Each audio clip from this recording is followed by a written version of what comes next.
ҷаласаи сеюри шӯрои ҷамъияти ҷумҳурии тоҷикистон дар ноҳияи восеъ доир гардид.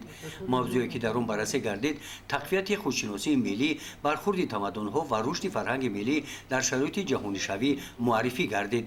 дар кори шӯро аъзоёни шӯрои ҷамъияти ҷумҳурии тоҷикистон, роҳбарони ташлоту муассисаҳо, намояндагони фарҳанг, иттиҳодияҳои ҷамъиятӣ ва намояндагони воситаҳои ахбори омма иштирок доштанд.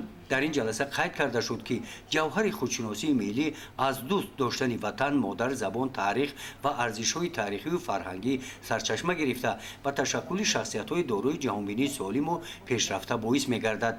таъкид гардид ки худшиносӣ ин решаи миллат аст. бинобар ин баҳри мустаҳкам гардонидани мактаби миллӣ ки ҷузъҳои асосии он ватанпарастӣ, хештаншиносӣ ва худшиносӣ мебошад, чораҳои зарурӣ бояд андешид. баъди баромадҳои расмӣ дар музокираҳо масъалаи матраҳшуда мавриди таҳлил қарор дода шуда, ҷиҳати рушди фарҳанги миллӣ, таҳкими худогоҳӣ ва баландбардоштани масъулияти шаҳрвандӣ пешниҳодҳои мушаххас манзур гардиданд.